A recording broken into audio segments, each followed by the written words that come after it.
My name's Peter Kell. I've been an online marketer for the past 10 years.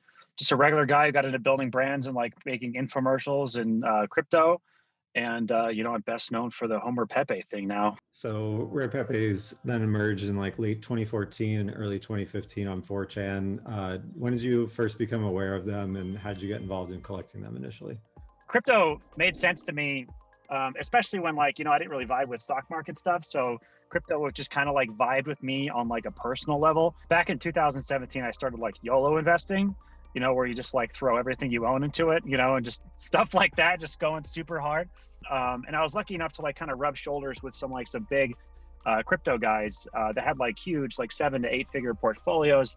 They started talking about Pepe Cash and like being this like revolutionary thing. And I'm like, why would anybody be into this? I don't understand. Again, I don't understand what the hell's going on here, And I learned that they were going to be at this event called Rare AF in New York City. They like pitched it as like the first digital arts auction ever, and they were going to have punks and Rare Pepes. They just started talking about digital art, and they started saying stuff that like made sense to me, like this whole idea of like, you're not buying the picture, you're buying the thing that's under the picture, and the picture just represents what's under it. But you can take a screenshot all day long, but you never get what's under the picture. That's the true value. And I was sitting next to this guy named Joe Looney who invented Rare Pepes, and I turned to him, I'm like, I kind of like this idea.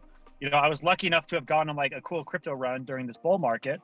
And, I had some like extra cash to play around, and I turned to Joe, how do I know what's the best one to get? Because there was this like feeling in the air, because they were like, this is the first digital art thing. And I'm like, okay, if there's ever been a good time to get something, it's going to be at the world's first auction. So I asked him, I'm like, what's a good like collectible to get? And he's like, okay, the less there are, the more rare there is. Like the one-of-ones are always going to be, event worth the most. The last one was this Homer Pepe. And they're like, this is the last one we're going to do. It's Homer Pepe. And like, I grew up watching The Simpsons, and this thing just like spoke to my heart. I get in this like auction war. Anyway, so we start going back and forth, bidding, get super high. And like every time we bid, the crowd just starts freaking out. After we get like past the $10,000 range, the crowd just freaks out every time somebody says something, you know what I mean? So it's back and forth, freaking out, everyone's screaming. And then eventually we got to, $39,000. They go, going once, going twice, sold. And I see him pointing at me, and I'm like, oh my God, I just won this thing. And then I go up on stage, and then the other guy, Andrew, goes up on stage. He's like, I thought I won. Because it got so loud, no one fucking heard the other bid. We're on stage like, who gets to spend 39 grand on this picture, like. And we end up flipping a coin, and I won the coin flip. At the time, how confident were you in the value of Homer Pepe? And did you think it would be worth more down the line, or was it kind of like... I got laughed at for a long time after this purchase, for sure. I had somebody say like you're the dumbest person to buy this. And I was like, well, I may be the dumbest person in the room, but am I the dumbest person on the planet? You know what I mean? So that was like the thing. Like, I'm sure I could find someone that would buy this, spend more than this. So did you have any other like crypto collectible type things, or was that the only one? I did end up really liking, the Pepe scene. When Stephen Hawking died, I got the Hawking Pepe. And there was like a Michael Jordan Pepe that I thought was dope. And then there was this other Pepe card that when you bought it, they would send you like a pack of physical cards. So I had the Homer Pepe physical version that I bought from that. In last year's documentary on Pepe called Feels Good, Man, you were interviewed about the crypto collectibles and showed off Homer Pepe. What was it like being a part of this documentary? And did you notice any like newfound interest in Rare Pepes after? I wanted to like get him on stage and like position him as like, the number one guy. I'm like, you know what? I'm going to get a t-shirt with Homer Pepe on it. I'm going to rent a Lambo, and that's where we're going to be. We're going to put Homer next to a Lambo, which I don't know. Maybe that's the reason why I didn't really get anyone reaching out after the documentary was made. After it kind of came out, it was just like radio silence, So I was like, okay, I guess that just, nothing to that. There goes that investment down the hill. So this brings us up to last weekend when you sold Homer Pepe for about $312,000. Why did you decide to sell this collectible now, and what was the experience like? Did you think it would get that high? I had a good friend of mine. I reached out to a good friend of mine that I had met at the auction 3 years ago, and he's like, dude, your Homer Pepe is worth like minimum $2 million now. Jesus Christ. You're kidding me. So I was like, yeah, maybe I'll try to put this up on an auction site for like $1 million and see what happens. I reach out to them, and I'm like, in the meantime, I'll give you like, a percentage of like a finder's fee if you could find a buyer for this. So, I had a couple guys out there looking around, and then lo and behold, somebody really wanted this Homer Pepe. We went back and forth, and I was like, here's the deal. I won't tell anybody about it for 48 hours. It's 205 ETH. That's what I'll do.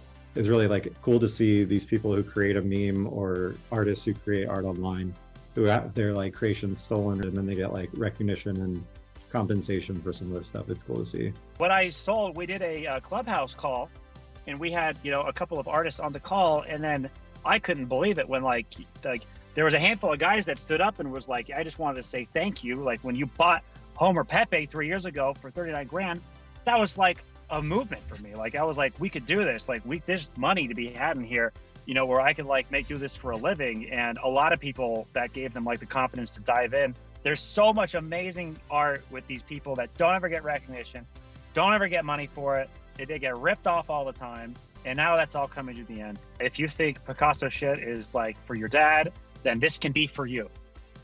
Art on the wall is super cool, but digital art feels like it's for me, and I definitely feel it now, right? I gotta feel it, right, with this sale. So when there are so many people who make a ton of money in crypto, then these things, there will be buyers for these things when crypto is up. So with many people like just now learning about NFTs, what do you think they'll look like in the near future? Or is this kind of a fad? It is kind of a .com bubble, but here we are still on the internet. You know what I mean? So it's just going to pop and then go back up. But for sure, this is something that is going to resonate with the new generation. The old people aren't going to get it. The young people are going to be all about it because the old people don't get it, right? It's like cool. It's like hip. With the recent $600,000 sale of the Nyan Cat NFT and the new meme-related NFTs being auctioned off in greater numbers lately, what do you think this means for memes and their creators as we enter a new decade of the internet?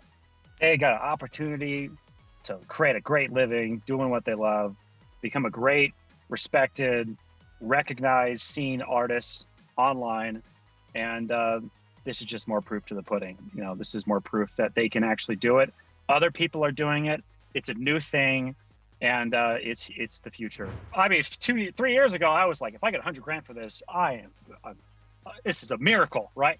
This would be insane. And then, I don't know, I just kept holding off. I just said no a bunch of times, and then eventually I said this number, and I don't know, he really wanted it, Just a normal dude who got into crypto, and just here hitting buttons over here, and I just say yes to stupid things sometimes, and that's it.